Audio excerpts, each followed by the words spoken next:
Evening, peeps. Good evening, everyone.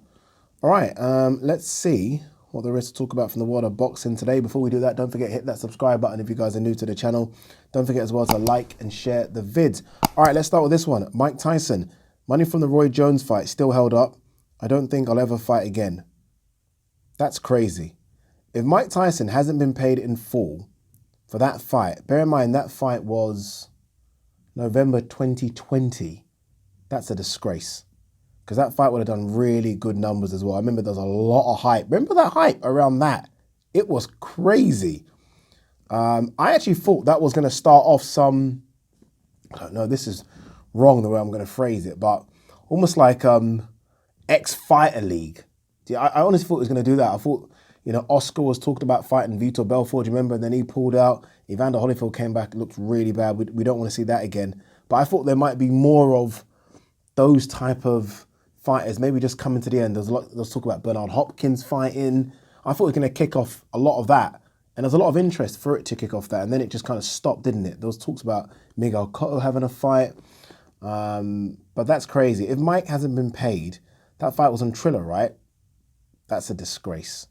And I guess it shows, I mean, as much as Triller came in and, all the bells and whistles and trying to do things differently, you had Snoop Dogg and you had, who else was there? Israel Adesanya was commentating. If they can't pay their fighters, then we just don't want them in the sport. I don't really even like the idea of Triller being in because I think it tries to change too much and there's too many new things. And I just think it makes boxing look really shit from the outside looking in. But we had the problem with Kambosos Teofimo Lopez. Remember, that was supposed to be on Triller and I don't know what happened with that either. So, look, it's a shame that we're not going to see Mike fight again. I actually thought he looked really good against Roy Jones, all things considered. His age, his inactivity, I thought he looked good. And those little hits, though, even if we don't see him again, he got me hyped. Those little clips of him smashing the pads, I was super hyped, and he got himself in great shape. And yeah, look, if you're fighting for someone and they don't pay you, then that's crazy. A bit here about Francis Ngannou. Boxing is always in the back of my pocket, something I must do before I end my career. Obviously, Francis Ngannou coming off that good win yesterday against Cyril Gane, UFC 270, to retain his UFC heavyweight title. It's strange because in the media aftermath of the fight, normally when Joe Rogan's interviewing someone, you're kind of talking about what next in terms of, okay, who are you going to fight next in your own sport, not boxing. Joe asked him about boxing, and this is where Francis kind of said this statement, that it's always in my back pocket. He clearly wants to have a fight. Him and Tyson Fury have been going back and forth quite a bit actually on social media for the last month. Now, Tyson Fury tweeted in the early hours of this morning, bear in mind guys that I'm filming this at 8:30 in the evening, Sunday. So Tyson Fury tweeted this today, that if you want to earn some real money, come and fight me. He's made a post of him versus Ngannou.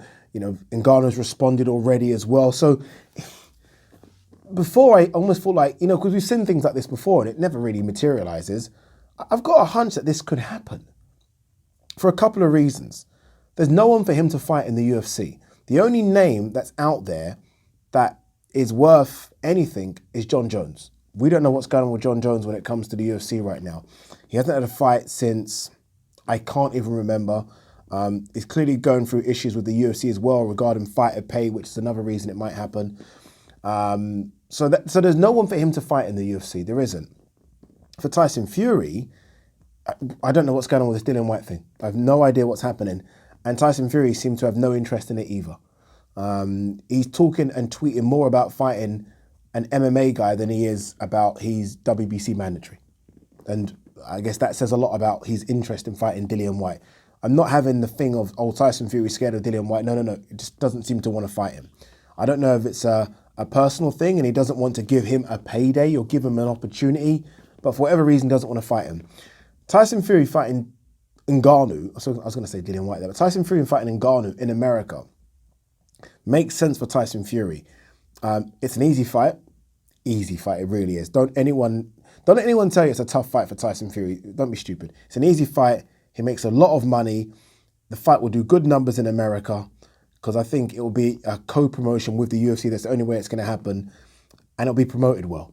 The UFC do a fantastic with a promotion. So I could see how Tyson Fury would want it. If you're Ngannou, you're definitely going to want it. Ngannou's openly come out and said the most he makes with the UFC is 600,000. He might get a bit of extra behind the scenes, but the most he really makes on a pay packet is 600,000. A fight with Tyson Fury, and he could be looking at anywhere between 5 and a bit more million. He's going to want it. He's not thinking about if he loses, he'll lose. So what? So what? He's lost to the lineal heavyweight champion of the world. No shame in that whatsoever. So I can now see a world to where that happens. Bob Arum's spoken about it. He seems interested. He said that top rank execs and the ESPN execs seem interested as well. Obviously, UFC have that relationship with ESPN. So, look, there's been a lot of talk about these crossover fights and none have materialized. There was some talk for a while about the Clarissa Shields with Amanda Nunes. Like, you hear a lot about it and it just seems all a bit, really, ain't gonna happen. Jorge Masvidal, Canelo. Do you know what I mean? You hear, this one though seems to have a little legs in it. Again, it's because of the contract situation with Ngannou, because there is no one for him to fight in the UFC. And for Tyson Fury,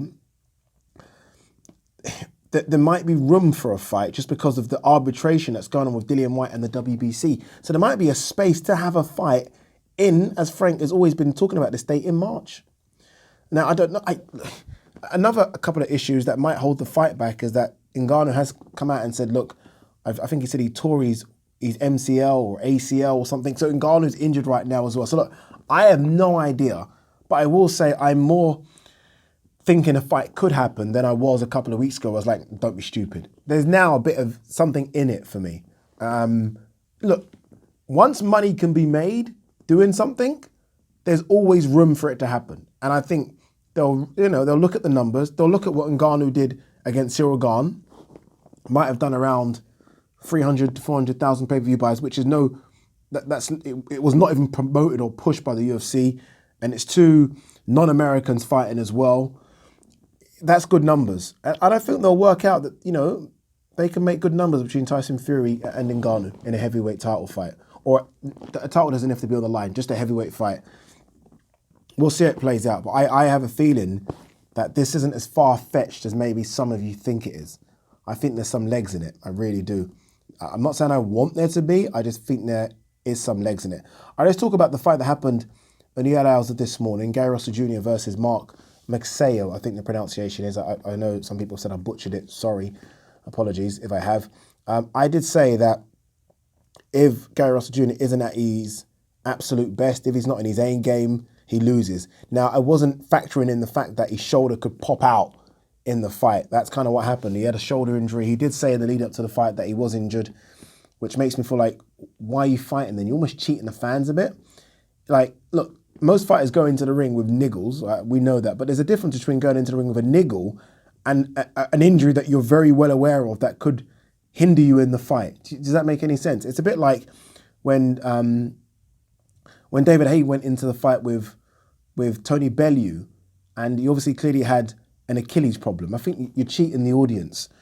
Gary Russell Jr. clearly had a problem, and in the end, Mark MAGSAYO took advantage of that problem and won. He won. He captured the WBC featherweight strap. Gary Russell, in the aftermath, has said things like, I thought I won the fight 9-3, 10-2. He might have to watch the fight again. This is where I hate when fighters have hangers-ons or people around them that are just yes men. A person watching that fight that's honest and brutal, so Gary Russell Jr. will say, dude, you didn't win that fight. Or, dude, you know what? If you did, you might have nicked it 7-5. At best, a draw. Do you know what I mean? But I don't think you won the fight. He needs that. He needs someone in his ear that can tell him that, because if he's thinking he won that fight 10-2, then I just have to, I have to pack up the show because I don't know enough about boxing, because I have no idea how he scored that fight 10-2. He done well to fight with one arm, and I will applaud him for that. But there's a difference between me applauding him for fighting with one arm and me giving him a victory. You look at all the stats for the fight, and I'm not really a stat person. I hate stats when it comes to stuff in sport, but sometimes the stats don't lie. MAGSAYO seemed to have an advantage in every single stat. Punches thrown, MAGSAYO. Punches landed, MAGSAYO. Power punches thrown, MAGSAYO. Power punches landed, MAGSAYO. Body punches thrown, MAGSAYO. Body punches, literally every single stat. What is Gary Russell Jr. talking about? Again, you've got to credit the heart to fight with an injured arm like that. You've got to. But he lost, and now he's in a really, really bad position. He's in a bad position because who's going to want to fight him? Like before, you'd want to fight him because, he's got He's got a title. You want the title. You get the title. The title then enables you to get big fights. You sell it. That's your part of, that's what you put on the table and bring to the table. He doesn't have that anymore. He's 33. He's inactive, and he's not a draw. He's not. It's not like he's a guy that sells out arenas. If he was that guy, you fight him. He's not that. There's no rematch clause. He's going to try and get a rematch in, but there's no rematch clause. He's in trouble. He's talked about going to 130. I don't know. I used to think about that with him at 130. Like, go up, go up. He looked small yesterday at 126. MAGSAYO looked massive. He looked massive, and I just feel like, and let's not forget, he's got an injury. So how long is that going to take to heal properly? And he's spoken about having the injury for a long time, but never wanting surgery. He said something about, he was told there's two options, have surgery or eventually grow muscle around it to kind of look after that. He's grown muscle around it instead. Now he's going to need surgery. Now, surgery when he was told to have it way back when is one thing. You're in your early 20s. Surgery now at 33, shit gets tougher. It's longer to recover. It takes longer to heal. So we're probably potentially him being out for the year. Am I lying? Potentially he's out for the year. So now he's going to come back as a 34-year-old coming off a defeat that only fights once a year anyway. He's in trouble. He's in trouble. Nothing beats fighters more than inactivity. Inactivity, shit managers, poor promotion. He's inactive. I don't want to say his managers are shit, but he's only had one fight a year, and you don't know too much about Gary Russell Jr. unless he's fighting, so poor promotion. Good luck to Gary Russell Jr. and getting a big name into the ring next. He spoke about, someone asked him after, who do you want next? Because he's talking about, you'll probably go to 130. Who do you want next? He said, the names I've always wanted, Gervonta Davis, Lomachenko. What do you bring to the ring for Gervonta? And even if he were to get the Gervonta fight, they would lowball him. It'd be embarrassing. The offer they'll send him would be embarrassing because again, now he has no belt and he's coming to the ring with 2 losses on his ledger. It's true. One Loma, I get it was a long time ago. The fact is, those 2 losses. So good luck. Good luck. And Loma, what's Loma going to fight him? What's Loma going to fight him for? Loma's at 135. What's he fighting him for? Gervonta's at 135 as well. I don't know. I don't know. What's this? Khan, Mayweather was being a pussy. Pardon my French. Wouldn't fight me, so I agreed to Canelo. Mayweather was scared of you, was he? Didn't Mayweather fight Maidana at the same time? Look, I think Mayweather should have fought Amir Khan. Do you guys remember there was a poll? And Mayweather done the poll, Khan won the poll, chose Maidana. Don't make any sense. I actually would have liked to have seen Khan Mayweather then, because I thought Khan's speed was incredible, but I think Mayweather just would have shut that speed down. Shut it down, broken it off. And I actually liked the Maidana fights as well. I thought they were different. Maidana brought it. Maidana's got a chin as well. I think Mayweather, anyway, look, my feelings about how Mayweather would have destroyed Khan are well known. But Mayweather certainly wasn't a pussy. There's one thing you can call Mayweather and it's not a pussy, for ducking Khan. Pussy for maybe not fighting the likes of Margarito, yeah. For not fighting Amir Khan, no. That being said, look, I can't wait for Khan versus Brook. That's going to be a fun one, right? A very, very good one. All right, anything else? It was a quiet week, isn't it? Wasn't it, for the world of boxing here? Oh, this is interesting. Frank Warren. Now, Frank Warren has said he has received an offer for Yard versus Buatsi, but he said it's silly because they know that Yard wants to go down the Joe Smith Jr. route, obviously fight for a world title. And he says that why don't you make Buatsi, apologies, versus Callum Johnson. Now, no, I get it. I personally don't think Yard will fight Joe Smith next. Anyway, I don't think that's going to happen that quick. It's annoying though, because look, if Yard is going to get a world title fight, then get your world title fight. Although I think there'll be more money on the table.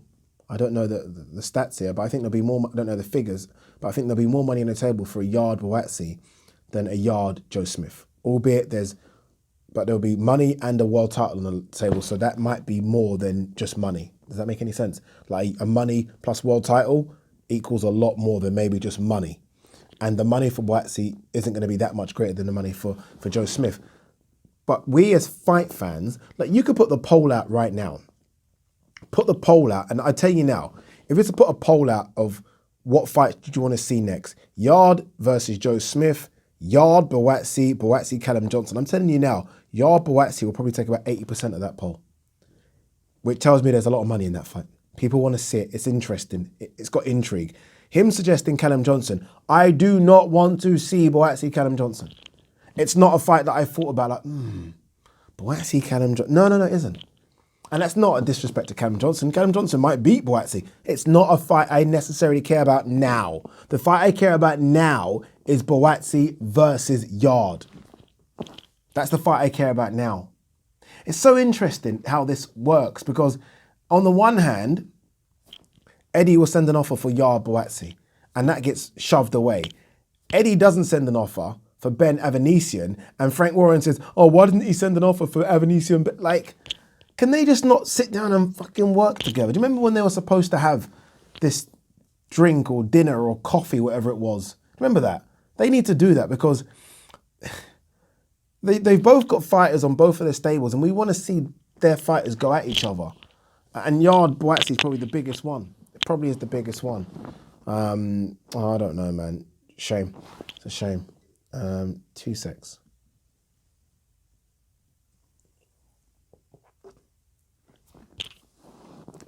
Bob Arum, I'd be prepared to discuss Wilder versus Anderson by the end of 2022. Anderson, obviously meaning Jared Anderson, the prospect that I like a lot, unbeaten heavyweight. There's no way there's no world in which Wilder fights Anderson. There's no world. There's only a couple of fights that Wilder will fight or have before he decides to go. Andy Ruiz is one. I believe he'll have that fight. And I think an Anthony Joshua fight. Anything else that you bring into the table, I don't think he's even looking at it. Honestly, they're the only two ones where if you roll them up and say, here, we got this for you now, AJ, he'll look at it. And that's the kind of fight, yeah, even though they've both, like that's the kind of fight that would just do wonders in Africa. But right now, I think if you offered it to both of them, Nigeria, and Wilder's, by the way, is 34% Nigerian. Wilder versus AJ in Nigeria, to be remembered forever, they'll do it. And Wilder versus Andy Ruiz, African-American, Mexican-American, former world champions, bidding to get their glory back, he'll do it. Jared Anderson. Next. Tommy Fury, we'll end on a couple of bits here. Tommy Fury nears green light to return. I've got some seriously itchy knuckles. You let us all down, Tommy. You let us all down. We wanted to see the Jake Paul fight. You let the country down. How are you going to make up for it, my man? How are you going to make up for it? All right, I want to see something. Someone told me, I want to see the WBC rankings. Someone just said that, and this must be a joke, but they said that Jake Paul is ranked in the top 15 in the light heavyweight division WBC. This obviously is a joke, but I'm going to double check anyway, just because I don't want to lose the plot here and go mad. Okay, he's not. Wait, was it light heavy or cruiser? Let me just double check cruiserweight quickly. Okay, thank God they were lying to me. Thank God, because I would have just, anyway, I don't know what I would have done. Quick one on this. A lot of people have spoken about the fact that Chris Billam-Smith and Conor Benn have now been removed from the WBC because of not detailing their whereabouts for the WBC's Clean Program. Conor Benn's released a statement and said his team are going to get on it. I think Chris Billam-Smith's going to follow suit as well. Everyone's jumped onto the bandwagon. Oh, look, they're cheating, they're drug cheats. Calm down, people. Fucking hell. There's a couple of things here as well. Number one, especially with regards to Conor Benn, he's never really fought for the WBC, and it gets a bit silly like that, but I don't fight for you. I'm not doing anything for you. It will get tested by UCAD, which, look, it could be better, the testing by UCAD, but let's not jump to conclusions. Oh, they're not in the ranking, so they must be cheating somehow. Let's all calm down a bit. Conor Benn said he now will enter himself in the World Boxing Clean Program. Let him do that first. I think Chris Billam-Smith and a few others will follow suit as well. Look, I'm very high and very on it, when people cheat. I'm fucking like that. But I'm not going to jump to conclusions that quick. Not that quick. All right, we'll end on this one. Kid Galahad heading to super featherweight. Says weight beat him with Martinez. Now, some of you will say that's just an excuse. I'm telling you now, I've seen Kid Galahad twice when it comes to fight camps. I've interviewed him in the lead up to fight camps twice. I interviewed him for the Jazza Dickens fight, and I interviewed him for the recent Kiko Martinez fight. I'm telling you now, 2 days before the fight, he is a fucking skeleton. It's actually scary. Like I don't. It's actually scary. Honestly, it's almost like even the way he talks, the way he moves, it's not good. He steps on the scales and you think he can't even, you feel like you could just touch him and he'll go over. Him cutting down to 126, I'm not trying to say it was the be all and end all as the reason he lost.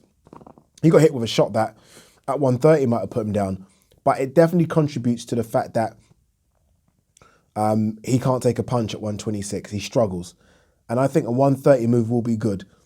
Some good names in the 130-pound division, as we know. Shakur Stevenson, Oscar Valdez, Miguel Bichelt saying he's going to go to 135, but some good names in there. And I think he'll pick off a good few. He won't pick off those two I just mentioned, Valdez and Stevenson. I think they're a bit higher than him, especially now coming off a loss. But I think it makes sense to go to 130. I think he should have done it already. Hence why Kid Galahad's not fighting Kiko Martinez and Josh Warrington is. But all right, that's it. Done. We are going home.